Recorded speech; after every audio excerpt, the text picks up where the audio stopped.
십자가형을 바로 몇 시간 앞둔 그 밤, 예수님께서 가장 아끼는 제자들과 마지막 식사를 나누고 계십니다. 인류 역사상 가장 따뜻하면서도 동시에 가장 싸늘했던 저녁 식사 자리였죠. 그날 밤, 그 다락방에선 대체 무슨 일이 있었던 걸까요? 바로 이 한마디, 예수님의 이 한마디에 방 안의 모든 공기가 그야말로 차갑게 얼어붙습니다. 조금 전까지 사랑과 정으로 가득했던 식탁이 순식간에 끔찍한 충격과 의심으로 뒤덮여버린 거죠. 여러분이 만약 그 자리에 있었다면 어땠을 것 같으세요? 이 사건은 우리에게 아주 근본적인 질문 하나를 던집니다.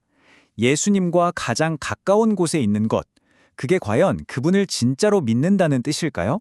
어쩌면 물리적인 거리와 마음의 거리는 전혀 다른 문제일지도 모릅니다. 자, 오늘 우리는 이 5가지 흐름을 따라서 최후의 만찬에 담긴 그 깊은 의미를 하나하나 파헤쳐 보겠습니다. 그럼 먼저 그야말로 폭탄 선언이었죠. 예수님의 그 말씀 직후 제자들이 보였던 반응부터 자세히 들여다보겠습니다. 놀라운 건 뭔지 아세요? 그 자리에 있던 누구 한 명도 에이 설마 나는 아니겠지라고 자신하지 못했다는 겁니다. 오늘 본문을 보면 그저 서로 얼굴만 쳐다보면서 도대체 누구지? 의심만 했다고 해요. 무려 3년이나 한솥밥을 먹고 동고동락했는데 정작 누가 배신자인지는 아무도 몰랐던 거죠. 제자들은 이렇게 큰 충격에 빠졌지만 사실 예수님께 이 일은 전혀 놀라운 일이 아니었습니다. 이 모든 건 이미 오래전부터 예견된 일이었거든요. 예수님께서는 이 배신이 그냥 우발적으로 일어난 사건이 아니라고 말씀하십니다. 이건 아주 오래전 성경에 기록된 예언이 이루어되는 과정이라는 거죠. 바로 구약 성경 시편에 나오는 이 구절입니다. 정말 가슴 아픈 배신의 순간마저도 사실은 하나님의 더 큰 계획 안에 있었다는 걸 보여주는 대목입니다. 당시 문화에서 함께 떡을 나눈다는 건 그냥 밥 한 끼 같이 먹는다는 의미가 아니었어요. 그건 우리는 피를 나눈 가족과 같다는 아주 강력한 신뢰의 약속이었습니다. 바로 그 가장 깊은 신뢰의 상징이 이제 가장 고통스러운 배신의 도구가 되어버린 겁니다. 아니 그럼 예수님은 왜 이렇게 끔찍한 배신을 굳이 미리 말씀하셨을까요? 성경은 그 이유를 아주 분명하게 밝힙니다. 이 모든 일이 실제로 일어났을 때 제자들이 절망하는 게 아니라 오히려 이분이 진짜 메시아시구나 하고 믿게 하기 위해서였다는 거죠. 최락의 순간조차 믿음의 디딤돌로 삼으신 겁니다. 자, 이제 이야기의 중심에 두 인물이 등장합니다. 한 명은 요한, 그리고 다른 한 명은 유다. 두 사람은 똑같은 스승에게 똑같은 사랑을 받았지만 전혀 다른 반응을 보입니다. 성경은 이 두 사람의 모습을 마치 빛과 어둠처럼 아주 선명하게 대조해서 우리에게 보여주고 있어요. 그 충격적인 선언이 터져 나온 바로 그 순간 요한은 어떻게 반응했을까요? 성경을 보면요. 그는 오히려 더 깊이 예수님의 품으로 파고들었다고 합니다. 불안과 의심이 커질수록 그는 사랑의 근원지인 예수님께로 더 가까이 다가간 거죠.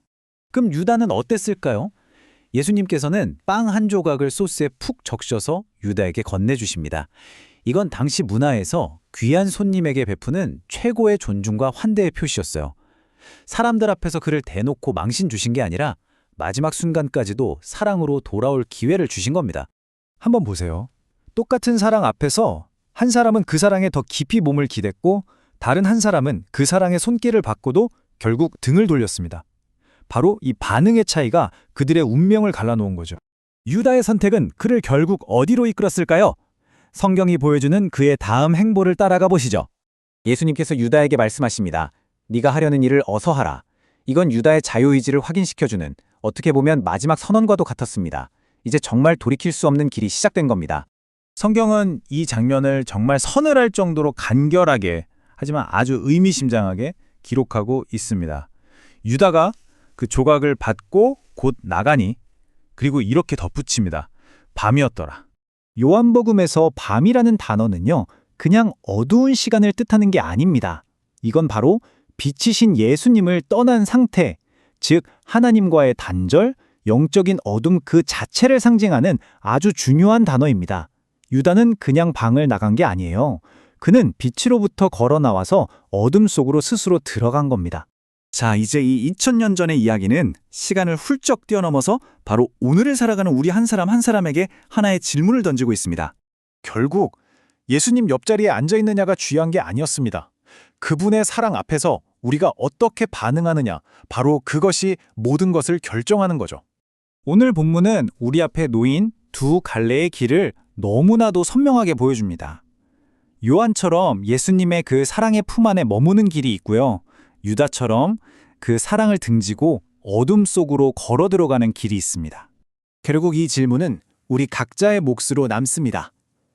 오늘 당신은 그분의 사랑 앞에서 어느 길을 선택하시겠습니까?